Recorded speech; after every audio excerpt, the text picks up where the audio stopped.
Morning friend, good morning. দেখো এখন আমি সকাল সকাল কি করতে বসে গেলাম।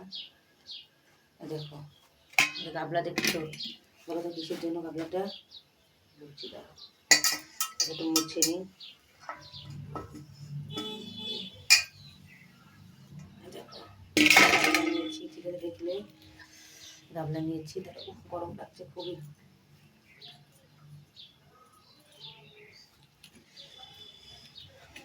গাবলা নিয়ে নিলাম, ঠিক আছে। তো এবার দেখো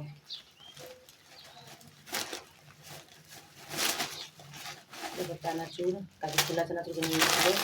এটা হচ্ছে রাজস্থানের মুড়ি, এটা হচ্ছে রাজস্থানের আলাদা একটা মুড়ি। তো মুড়িটা আসলে একটু প্রসাদ বানায় ওরা বুন্দি মিলিয়ে। এটা হচ্ছে ভালো মুড়ি, 50 টাকা প্যাকেট, দেখেছো। দেখো চানাচুর নিয়ে নিচ্ছি, চানাচুর নিয়ে দেখেছো।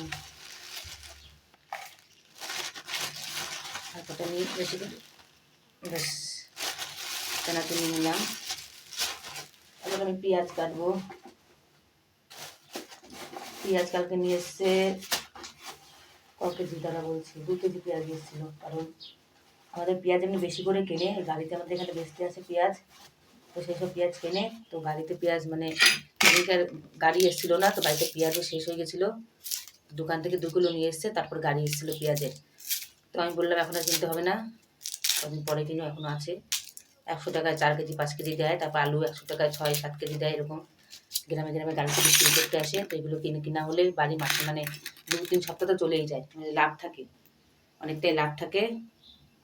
তো কোনো হয় না আসলে, জিনিসের কোনো কমতি থাকে না। বাড়িতে থাকলেও যেরকম মাসের বাজার ওরকম ধরনের একটা সিস্টেম।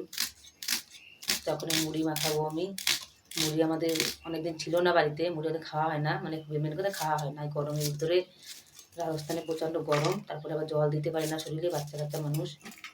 তো মুড়ি খেলে, শুকনো মুড়ি খেলে জলটা খুবই পিপাসা পায়। তো কদিন ধরে মুড়ি আনা হয়নি, তো কালকে বললাম হঠাৎ করে, বললো কী আনবো, বললাম মুড়ি নিয়ে আসো, মাঝে সাঝে খাওয়া যাবে। আর এখন তো কুলার কিনেছি ঠান্ডা হাওয়া, এখন তো গরমের কোনো চিন্তা নেই ঘরের ভিতরে। এটা একটা সমস্যা কি, কারেন্ট ঠিক মতো থাকে না এখানটা, ওটাই একটা সমস্যা, সেরকম সমস্যা নেই। তাও কালকে রাতটা ভালোই কারেন্ট দিয়েছে, সত্যি কথা বলতে ভালোই কারেন্ট দিয়েছে কালকে রাতটা। কালকে একটু সকাল সকাল করে ঘুমিয়ে পড়েছিলাম, প্রায় 9:30টার ভিতরে ঘুমিয়ে পড়েছিলাম, কারণ কালকে খুবই ঘুম পেয়ে যাচ্ছিলো। ওই জন্য 9:30টার ভিতরে ঘুমিয়ে গেছি কালকে। আর দই দিয়ে ভাত খাচ্ছি দুপুরবেলার দিকে, তো প্রচণ্ড ঘুম পেয়ে যায়। দই খেলেই ঘুম পেয়ে যায়, দই মানে একটু ঘুম, টক জিনিস।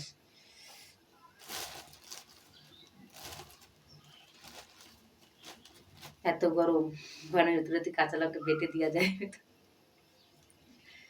কাঁচা লঙ্কা যদি বেটে দেওয়া যায় তাহলে কতটা সে লাফাবে বলো তো, এত জ্বলবে, মানে গর্তটার ভেতরে এত জ্বলবে, সবাই লাফাবে বুঝলে, জ্বলাতে জ্বলে পুরে ছাই, হাহাকার হয়ে যাবে, তাই না। তারপরে যদি বেগুনের ভিতরে লঙ্কা লাগিয়ে ভরে দেওয়া যায়,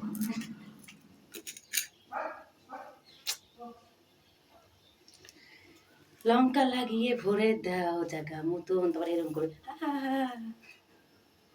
তারপর লাফাবে গরমে। তো বন্ধুরা এবার নেওয়া হয়ে গেল, এবার আমি নেবো লবণ।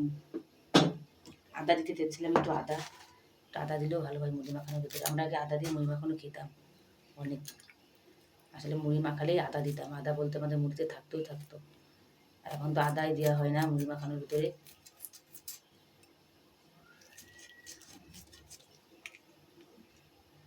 তো দেখো বন্ধুরা, এবার তেল দিয়ে দিচ্ছি মুড়ির ভেতরে, সর্ষের তেল দিয়ে ভালো করে মাখাবো। দেখো তেল দিচ্ছি, মানে এখানটা তেলটা খুব ভালো তেল।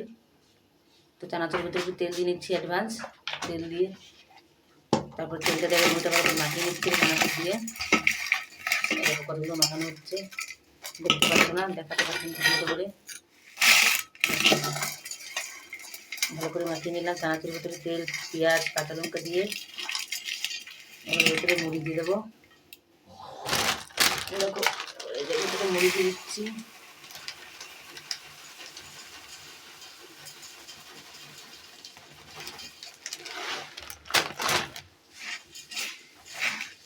মুড়ি দিয়ে দিলাম, মুড়ি দিয়ে ভালো করে মাখাতে হবে তাকে। ধনে পাতা হলে ভালো হতো, তো ধনে পাতা নেই। ধনে পাতা হলে খুবই ভালো হতো, ধনে পাতা তো নেই। দেখো ভিডিওটা একটু বড় হয়ে গেল, কিন্তু ভিডিওটা অবশ্যই দেখবে।